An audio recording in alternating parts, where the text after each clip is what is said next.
Dober večer, dragi gledalke in gledalci. Čas hitro teče in v našem studiu gostimo že 10. osebnost meseca v programu naše televizije. Tokrat ste vi s prepričljivo večino glasov za osebnost meseca oktobra izbrali mojega današnjega gosta, paraolimpijca Primoža Jeraliča iz Ivančne Gorice. Lepo pozdravljen, Primož. Dober večer. In takoj čestitke, to je priznanje, ki so tega namenili naše gledalke, naši gledalci. Ja, res je. Čutim se, bom rekel, tako počaščenega, da so prepoznali v meni nek tak dosežek in me s tem v bistvu nagradili za osebnostjo meseca.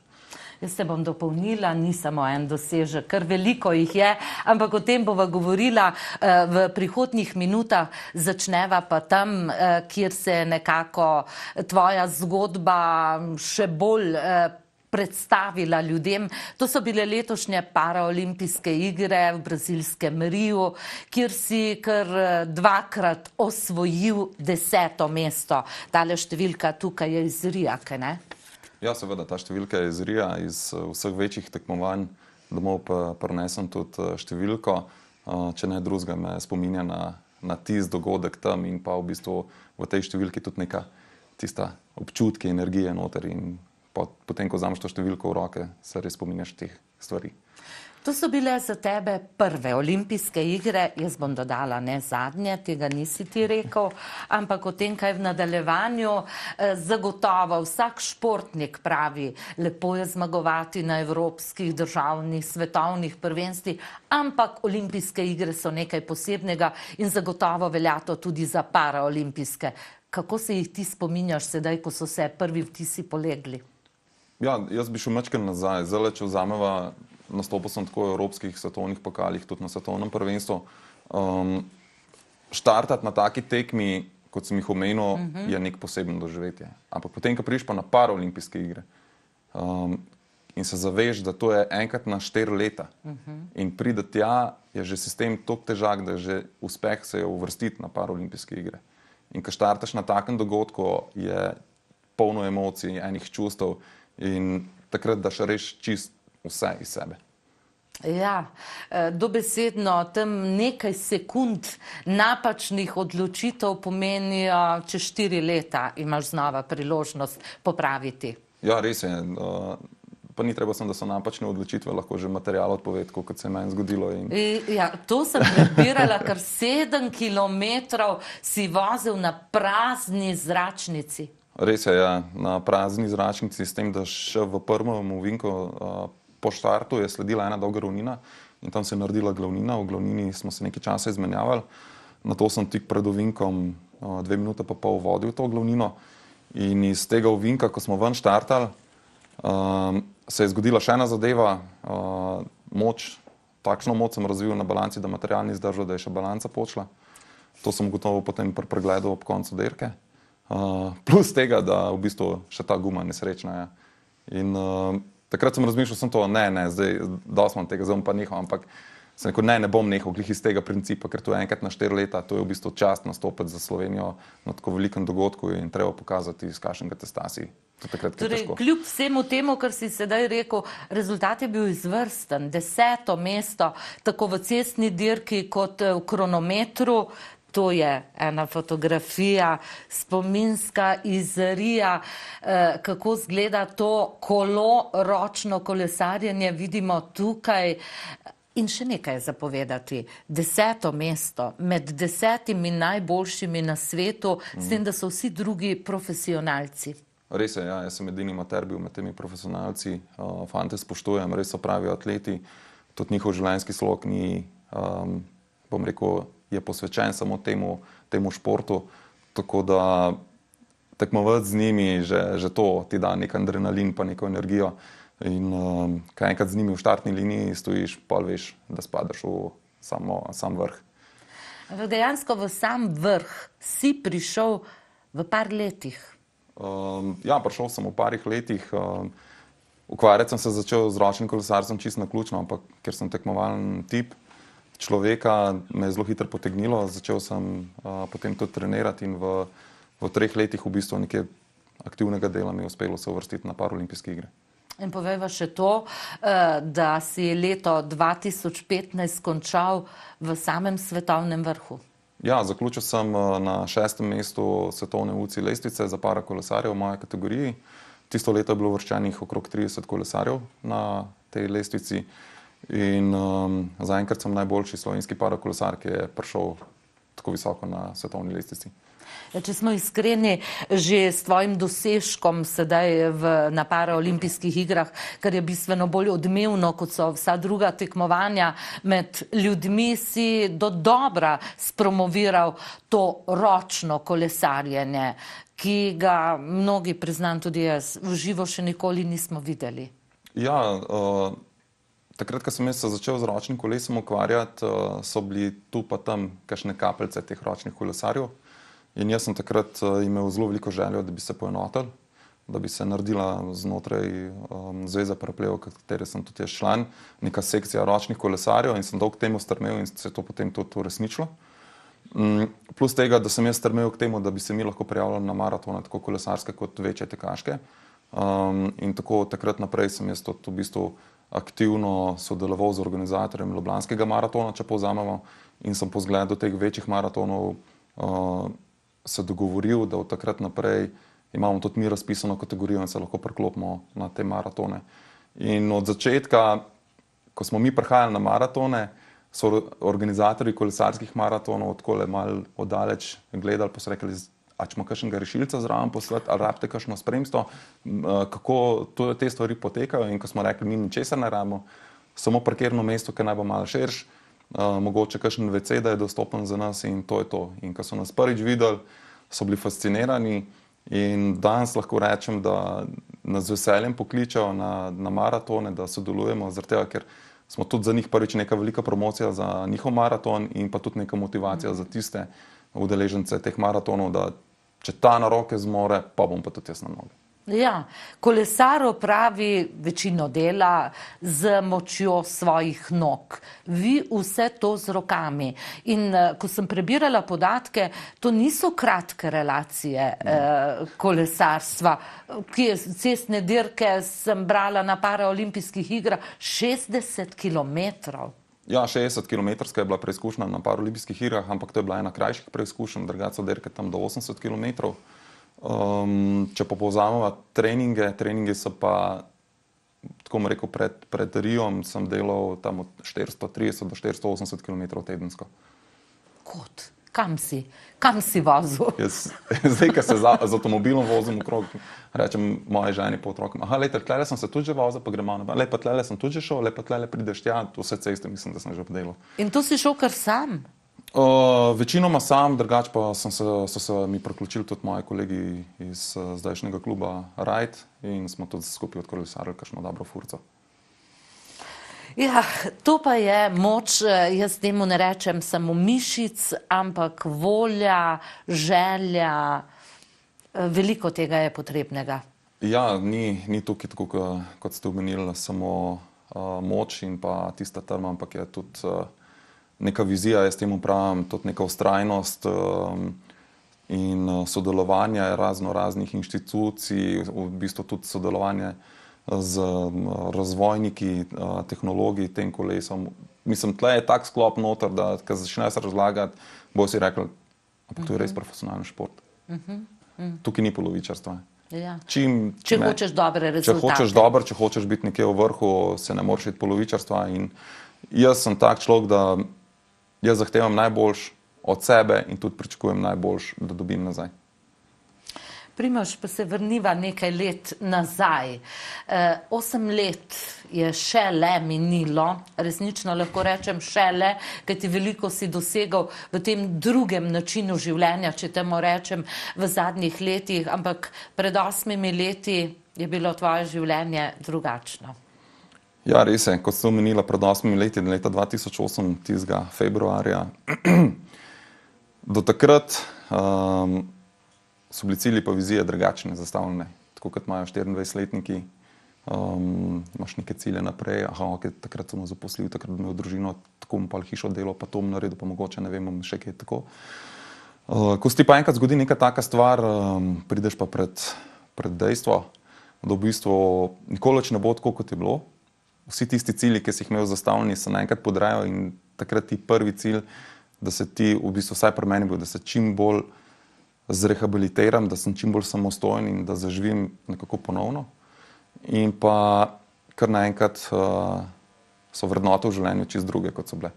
Kar naenkrat začneš ceniti tiste mehne trenutke s kolegi, kar naenkrat je tista kavica, recimo, ki jo spiješ z nekom, ni samo kavica, pa nek klepet, ampak ti da nekaj več. Začneš ceniti mehne trenutke in te trenutke kar naenkrat ful veliki ratajo. No. Pa tudi jaz sem opazil, da takrat so se resnično pokazali tisti ta pravi prijatelji okrog mene. Zelo veliko prijateljev, kvazi prijateljev je takrat kar naenkrat odšlo. Ta pravi prijatelji so postali in so še danes z mano. Morda te bolje razumem, ker sem nekdaj tudi sama to občutila, kako je biti na invalidskem vozičku kot posledica nesreče, ampak pri tebi je vse povezano s smučanjem. Sedaj smo pred smučarsko sezono. Velja opozoriti kaj? Ja, velja opozoriti, ampak jaz pravim tako, živimo človeku se vse zgodi in če si aktiven, pa to, mislim, lahko preventivno delaš na tej stvari, ampak Ti si bil odličen smučar. Ti si bil smučarski učitelj, ko se ti je zgodila nesreča. Ja, v šoli smučanja sem delal ta zadnji dan in tam me je zagrabil južen sneg in padec je sledil s hrbtom direktno na hlod, ki je bil nezaščiten na progi. S tem, da sem smučal po enem delu smučišča, ne izven. In pač na tistem hlodu se je zgodba zaključila in jaz pravim, da se je tudi začela. Pisati nova zgodba. Ja, tako. Ampak morava to povedati, jaz vem, da se strinjaš z menoj.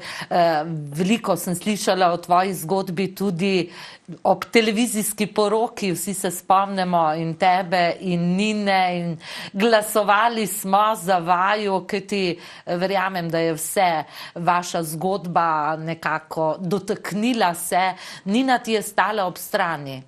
Starši so ti stali ob strani. Ne zmoreš sam v takem trenutku. Ne, je težko, v bistvu sam se že nekako boriš, pa grizeš, ampak vmes pridejo tisti trenutki, bom rekel, slabi trenutki, ki jih ne moreš preprečiti in takrat je zelo pomembno, da imaš ob sebi ljudi, ki verjamejo vate, ki te podpirajo.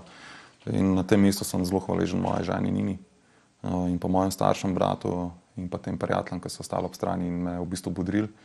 In brez njih in pa brez moje žene Nine v bistvu dvomim, da bi spelo. Oziroma, če bi spelo, ne vem, če bi se tako dvignil, kot sem se. Zagotovo. Morda mnogi ne vejo, tako kot jaz nisem vedela, da si ti v bistvu Novomeščan, da živiš v Ivančni Gorici in da se še vedno želiš vrniti v svoje Novo mesto. Ja, res je. Jaz sem Novomeščan, doma iz Mečkovca in ponosen Dolenjec. Tudi zdaj sem glih na tisti meji, nekje jaz sem v srednji Sloveniji, Ljubljanske. Ja, mi štejemo še k Dolenjski. Ja, seveda ne. Jaz zmer štejem, da je to Dolenjska. Tudi pravi, ja, zdaj si pa Ljubljančan. Ne bom jaz nikoli Ljubljančan, Ljubljana me ne mora kupiti. Jaz sem Dolenjec z dolenjskim srcem zapisan v te naše prelepe Gorice. Ja, čeprav delaš pa sedaj v Ljubljani, ne želiš invalidskih penzij in sedeti doma in se smiliti samemu sebi, ampak živeti polno, delati in vse, kar k temu sodi. Ja, res je, tako kot so omenila, v bistvu takrat, ko se mi je zdravljenje zaključilo, je potem prišla ta ocenitev invalidnosti in takrat so me želeli dati v invalidsko pokojnino. Dobil sem tudi izračun na mizo in sem rekel, dragi moji, ne, ker puste, jaz želim delati, hočem sam sebi še dokazati, da sem živ, da sem sposoben in pa v bistvu hkrati to dokazati ostalim, da se bojo znali pobrati iz tiste težke točke, ko bojo doživeli, ko pride. Ja. Športom si se vedno ukvarjal, že prej? Ja, športom sem se začel ukvarjati aktivno. Pri svojem 12. letu bil sem v bistvu športnik, sem še zdaj zapisan v šport in šport se mi pretaka po žilah. Takrat sem se ukvarjal z atletiko v domačem klubu, atletski klub Krka. In imel sem tudi kar nekaj zelo dobrih uspehov. Imel sem tudi državni rekord med mladinci v mnogoboju. Koliko sem bil dober, mogoče pove že ta rezultat, da kot mnogobojec sem skočil v višino 196 pri 96 kilah. Bil sem član slovenske reprezentance, nastopil sem na 2 evropskih tekmovanjih. Enkrat me je italijanski klub iz Gorice se mi je sposodil za njihovo ekipno državno prvenstvo in sem bil v Italiji takrat drugi na njihovem državnem prvenstvu skoka s palco. Tako da je kar nekaj teh dosežkov, no. Ni samo blef, bom rekel. In tudi ta šport, ta ukvarjanje športom mi je dal neko disciplino in pa neko poznavanje svojega telesa, ki mi je potem pomagalo tudi pri sami rehabilitaciji in pa pri tem razvoju športnika, kjer sem zdaj. Ampak naši gledalci so zagotovo opazili, da je danes nekaj narobe s svojo desno roko. To ni posledica ne paraolimpijskih iger, ne nesreče, ampak veliko manjše nesreče, kar pomeni, ne ukvarjaš se tudi sedaj samo z ročnim kolesarstvom, tudi z drugimi športi. Ja, tudi z drugimi športi se ukvarjam. Zdaj sem dal ročno kolesarstvo, sem rekel, nisem ga dal čisto na stran, se še zmeraj vozim. Mraz je. Pa mraz je, ampak mraz ni izgovor. Tako da sem rekel, da bom zdaj še probal še druge športe, ki jih pred odhodom na paraolimpijske igre nisem smel, zaradi da ne bi bilo poškodbe. Vidimo. In se je zgodilo tako, da sem na košarki, na vozičkih, ki tudi igram, sem padel in si pri tem poškodoval svoje palce. Drugače pa tudi začel sem tudi smučati nazaj. No, to me je zanimalo. Vse stvari počnem, ja. Te še vedno vleče tudi smučanje, se ti ni zamerilo? Ne, zaradi tega, ker vem, da v bistvu ni bila moja krivda, da so posledice takšne, kot so in ker zaupam sam vase, sem rekel, da moram tudi ta strah prebiti, tako da sem se odločil, sem se usedel na smučanje in sem se zapeljal. Je pa to čist drug način smučanja, to je smučanje sede. Zagotovo, ampak ko gledamo, kje na kakšnih tekmovanjem, tudi to so strokovnjaki, ki zmorejo tisto, kar ne zmoremo tisti z 2 rokami in nogami. Ja, to še enkrat pove to, da športa invalidov se ne sme podcenjevati, kot se ga je nekaj časa še podcenjevalo. Čeprav zdaj dobiva šport invalidov tudi v Sloveniji čist drugačen pogled oziroma laična javnost čist drugače gleda na ta šport in ga je začela tudi ceniti, kar opažamo tudi s tem, da zmeri več ljudi nas spremlja, opazuje, zmeri več ljudi ve o nas. Tudi predavam recimo na osnovnih šolah, srednjih šolah, fakultetah. In ko tam vprašaš o paraolimpijskih igrah, vsi vejo. Ja, jaz, ko sem bil na faksu, nisem vedel za paraolimpijske igre, žal. Ja. Prišli ste z odličnimi rezultati. Veste, Slovenci smo pač takšni, ko nam gre v nekem športu dobro, potem ga vsi spremljamo in tudi rezultati letošnjih paraolimpijskih iger so tudi za slovensko moštvo dobri. Ja, seveda, to je v bistvu tudi nek nov zagon za naprej, za nek nov ciklus in pa tudi tisti, ki so še na začetku, lahko vidijo, kam pridejo v bistvu s trdim delom in pa nekim odrekanjem in pa z neko vizijo, da se da uresničiti tudi te sanje. No, ti se sedaj tudi v službi ukvarjaš z organizacijo, promocijo in vse, kar zraven sodi teh invalidskih športov. Ja, res je. V bistvu sem rekel, tako sama recesija je tako nanesla, da sem se v bistvu tukaj zaposlil. Prej sem delal enemu drugemu podjetju, bili smo podizvajalci za SCT. Prišel sem zadnji v tisto firmo in prvi mogel odideti. In hvala Bogu, takrat se je tukaj glih neko delovno mesto odprlo. Iskali so nekoga s tako izobrazbo, kot imam jaz, poznavanjem športa, izkušnjami iz športnega področja, tako da mi je bilo ta, bom rekel, tako delovno mesto nekako pisano na kožo. Hkrati pa sem tudi upeljal neke novitete v te stvari in izkazali so se zaenkrat za zelo dobre. In pa, tako kot ste omenila, ja, skrbim tudi za neko promocijo, neko organizacijo teh športnih dogodkov športnih invalidov. Kako je sedaj z invalidi? Se ukvarjajo s športom? Ste jim vi in, ne rečem le vi, tudi drugi invalidi športniki so v Sloveniji na drugih področjih. Ste jim vzor, kajti pomembno je, da se čim prej potegnejo iz tiste nesreče, ki se je zgodila? Ja, zelo hvala lepa za tak uvod. Ampak je resnica. Ja, resnica je. V bistvu, tako bom rekel, preveč je tega virtualnega življenja in pa preveč je zavijanja v vato in pa držanja samega sebe v neki kapsuli in bog ne daj, da se kam premakneš, da se bo še kaj zgodilo. Ampak ta velika televizijska poroka je dala ne samo meni pa moji ženi, pa tej laični javnosti, ampak tudi tem mladim invalidom. Staršem, ki imajo mlade invalide doma, ki imajo otroke invalidne doma in so videli, da v bistvu invalidnost je nekaj, kar nas zaznamuje, česar se ne moramo pod tušom oprati, ampak lahko imaš pa tudi življenje. Ne? Lahko imaš tudi ženo, lahko imaš tudi otroke, lahko imaš tudi neko kvalitetno življenje. Ni pa to samoumevno. Je pa treba zelo veliko delati, zelo veliko odrekanja. Včasih je težko, zelo težko, ampak če si pripravljen in pa tako, kot zmeri pravim, če imaš nek cilj v življenju in pa stremiš za njemu, sigurno se te bo naredil. Ja, jaz nisem bila nikoli športnik, za razliko od tebe.